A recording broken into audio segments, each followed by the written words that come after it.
kiganiro cya General Infotainment cy'uyu munsi turabagezaho byinshi ku gice cy'umubiri wa muntu cyitwa impyiko. Impyiko ni igice cy'ingenzi cyane mu mubiri wa muntu gifasha mu gusukura no mu kuyungurura amaraso, zikayakuramo imyanda igasohoka mu mubiri wa muntu binyuze mu nkari. Tubibutse ko umuntu agira impyiko ebyiri ziba ku gice cyo hasi kunda, aha nahegereye umugongo. Ubundi impyiko zikora nabi zigaragazwa n'imihindagurikire mu mikorere isanzwe y'umubiri wa muntu. Ese ni gute ushobora kumenya ko impyiko zawe zidakora neza? Muri iki kiganiro cy'uyu munsi tugiye kubagezaho ibimenyetso byakwereka ko impyiko zawe zitagikora neza. Ni ibimenyetso byakwereka ndetse bikanashimangira ko impyiko zawe zifite ikibazo, bityo ukaba waboneraho umwanya wo kuzibungabunga cyangwa se kwihutira kwa muganga. Turanabagezaho kandi ibyo wakora mbere y'igihe wirinda ko impyiko zawe zafatwa n'uburwayi. Turakwibutsa ko kandi nimba utariyandikisha kuri uru rubuga wakanda ahanditse subscribe,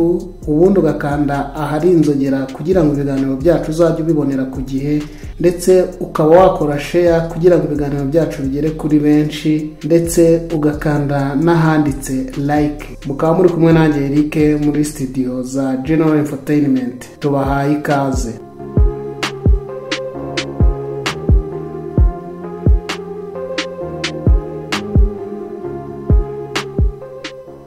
Kugabanyuka kw'imikorere myiza y'impyiko kugaragara iyo zitangiye kubura ubushobozi bwo kuyungurura ndetse no gukura imyanda mu maraso ku buryo buhagije.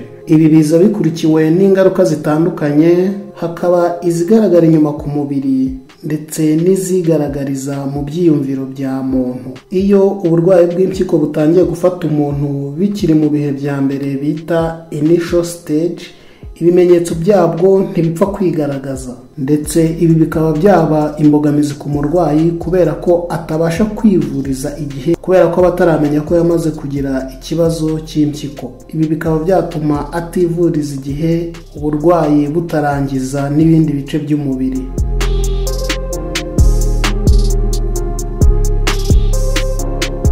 Dore bimwe mu bimenyetso byakwereka ko impyiko zawe zirwaye cyangwa se zatangiye kugira ibibazo, bityo ukaba wakurikiranira hafi hakiri kare. Icya mbere, ukwiyongera kw'inshuro zo gukenera kujya kwihagarika. Gushaka kwihagarika inshuro nyinshi cyane cyane mu gihe cya nijoro ni ikimenyetso cyakwereka ko impyiko zawe zitagikora neza. Aha tuvuga ko impyiko zawe zishobora kuba zifite ikibazo.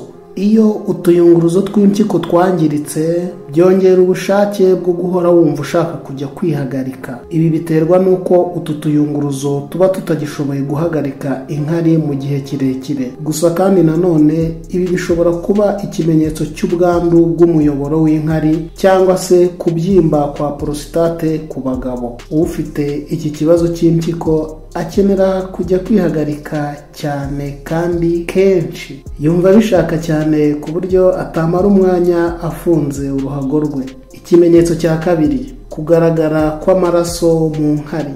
Impyiko iyo zikora neza ntizishobora gusohokana n'uturemangingo tw'amaraso mu nkari. Akamaro kazo ni ukuvana imyanda mu maraso, ubundi agakomeza atembera mu mubiri wose. Iyo impyiko zikora nabi, uturemangingo tw'amaraso dushobora gutangira gusohokana n'inkari. Ibi bikaba bishobora kuba ikimenyetso cy'uko impyiko zitagikora neza. Ziba zaratangiye kwangirika, zikiremamo utubuye bita kidney stones. Igihe watangiye kubona amaraso mu nkari, ni byiza guhita wihutira kwa muganga ukisuzumisha kugira ngo urebe ikibazo gishobora kuba kiri mu mpyiko zawe. Ikimenyetso cya gatatu, kubyimba no kwiyongera ibiro cyane, nacyo ni ikimenyetso cyakwereka ko impyiko zawe zishobora kuba zifite ikibazo. Impyiko zifasha umubiri mu kwikiza imyanda n'uburozi biba biwurimo, bityo bigasohokana n'inkari. Iyo zitagikora neza, ayo mazi yose yigumira mu mubiri, bikaba byatera ingiramubiri guhorana amazi menshi no kwiyongera kw'ibiro. Ikimenyetso cya kane, hari uguhora wumva unaniwe kandi wacitse intege. Kenshi guhora umuntu yumva ananiwe biterwa no kubura umusemburo witwa EPO. Akamaro k'uyu musemburo mu mubiri ni ugutuma insoro zitukura z'amaraso zikorwa. Izi nsoro zitwara umwuka mwiza oxygene ku turemangingo dutandukanye mu mubiri. Iyo impyiko zidakora neza ku buryo buhagije, uyu musemburo wa EPO udafasha neza mu gukora izi nsoro zitukura z'amaraso, bityo zigatangira kugabanuka mu mubiri. Niyo mpamvu rimwe na rimwe ushobora kumva ufite umunaniro mwinshi ndetse akenshi na kenshi wacitse intege.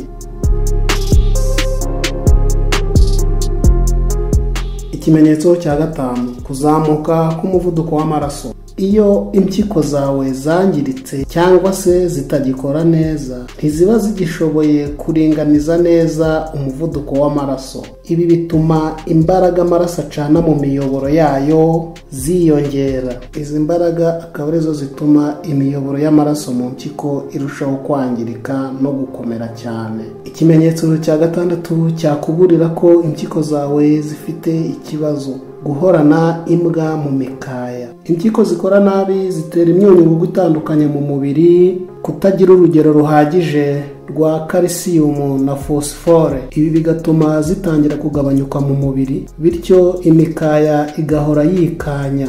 Ibi nibyo bizwi nko gufatwa n'imbwa. Ikimenyetso cya karindwi ni ukuzana urufuro mu nkari. Iyo unyara inkari ziri mu rufuro, bishobora kukwereka ko poroteyine zirimo gusohoka zinyuze mu nkari. Izi rero ni poroteyine za albumine ziba zatangiye gusohoka zinyuze mu nkari. Izi zikaba ari poroteyine dusanga mu magi. Ikimenyetso cya munane ni ukuzana ibiheri biryaryata. Iyo imyanda ndetse na acide urique bimaze kuba byinshi mu mubiri, bitangira gutera ibituri ku ruhu. Ibi biheri bishobora kugira ibara ritukura riba ryatewe na acide nyinshi mu mubiri. Ikimenyetso cya 9 ni ukugira umutima uhora uteragura cyane. Mu gihe impyiko zawe zangiritse, bishobora gutera potassium nyinshi mu maraso. Ibi bigatuma umutima wawe uhora uteragura. Iki nacyo kikaba ari ikimenyetso utagomba kwirengagiza, gishobora kukuburira ko impyiko zawe zishobora kuba zifite ikibazo. Ikimenyetso cya 10 ni uguhorana isesemi no guhora wumva ushaka kuruka akenshi.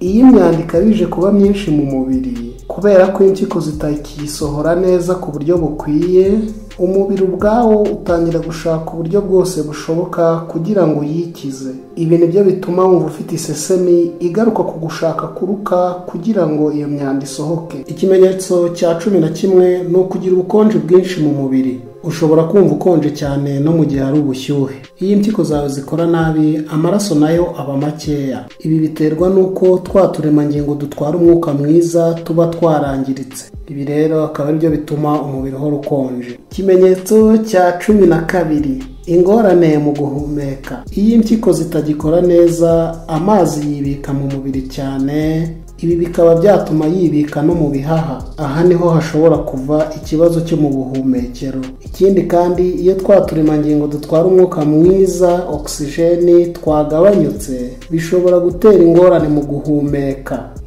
Mu gihe ubonye bimwe muri ibi bimenyetso, ni ngombwa kwihutira kwa muganga bakagusuzuma impyiko hakiri kare mbere y'uko zangirika zigateza ibibazo bikomeye mu mubiri.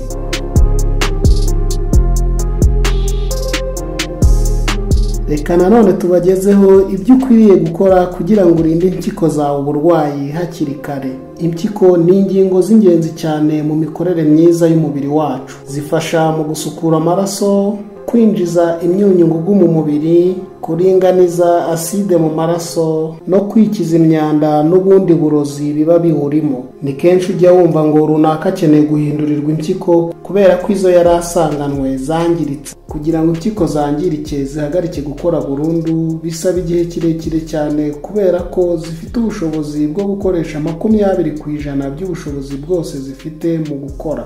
Ibi ni ukuvuga ko bisaba igihe kirekire cyane kugira ngo ibimenyetso byerekana ko impyiko zangiritse bigaragare. Dore bimwe mu byafasha umuntu kwirinda uburwayi bw'impyiko hakiri kare. Kunywa amazi menshi ahagije. Amazi ni ingenzi cyane mu buzima bwacu. Impyiko zikenera amazi menshi cyane kugira ngo zibashe gukora neza. Mu gihe utanywa amazi ahagije, bishobora gutera uburozi bwinshi kwirundira mu maraso. Ibi biba bitewe ahanini n'uko nta mazi menshi agera mu mpyiko, bigatuma nazo zitabasha gusohora ubwo burozi buba buri mu mubiri. Icya kabiri wakora ni ukutarya umunyu mwinshi. Nubwo umubiri ukenera umunyu sodium kugira ngo ukore neza, gusa nanone kurya umunyu mwinshi byongera ibyago byo kwangirika kw'impyiko, bikanazamura umuvuduko w'amaraso high blood pressure. Inzobere zivuga ko tutagomba kurenza amagarama 5 y'umunyu. Ni byiza rero ko twarinda impyiko zacu tugerageza kugabanya umunyu turya, kuko umunyu mwinshi ugira uruhare mu kwangirika kw'impyiko zacu. Ikimenyetso cya gatatu ni ukudafunga inkari igihe cyose wumvishe ushaka kwihagarika. Gufunga inkari kenshi mu gihe wumva ushatse kwihagarika byongera ibyago byo kurwara impyiko, kubera ko bituma mu mpyiko haza utubuye bita kidney stones, cyangwa se zikaba zakwangirika burundu, icyo bita mu rurimi rw'icyongereza kidney failure. Ni byiza ko igihe wumvishe ushatse kwihagarika ukwiye guhita wihutira kujyayo bidatinze. Cya kane ushobora gukora ni ukutanywa inzoga bikabije. Inzoga nubwo zemewe kandi tukaba tuzisanga ahantu hose, ariko burya ni n'uburozi bukomeye cyane ku mwijima no ku mpyiko igihe uzinyweye ku rugero rwo hejuru rukabije. Kuba wanywa agacupa kamwe cyangwa ikirahuri mu gihe runaka ntacyo byangiza, ariko nanone ni ngombwa kuzirikana ko mu gihe unyweye inzoga nyinshi cyane ku kigero gikabije uba wangiza impyiko zawe uko igihe kigenda gishira.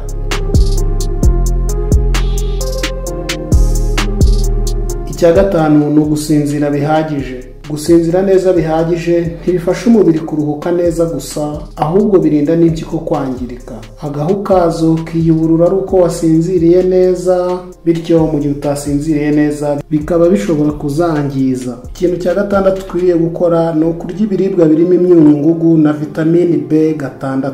Ifunguro rikungahaye ku mbuto n'imboga ni ingenzi cyane ku mikorere myiza y'impyiko n'umubiri wose muri rusange. Magnesium na vitamini B6 ni ingenzi cyane mu kugabanya ibyago byo kugira utubuye mu mpyiko. Kugira utu tubuye mu mpyiko bikaba bishobora guterwa no kubura vitamini n'imyunyungugu. Ikintu cya karindwi ari nacyo cya nyuma ushobora gukora ni ukutarya proteine nyinshi zikomoka ku matungo. Kurya ibibonekamo proteine nyinshi nk'inyama z'umutuku byongera ibyago byinshi byo kurwara impyiko. Kurya ibibonekamo proteine nyinshi nk'inyama z'umutuku byongerera impyiko akazi kenshi cyane, bikaba byakongera ibyago byo kurwara impyiko. Uko izi proteine ziyongera bivuze ko impyiko zisabwa gukora akazi kenshi kandi gakomeye, bikaba byazitera kudakora neza cyangwa se kwangirika burundu.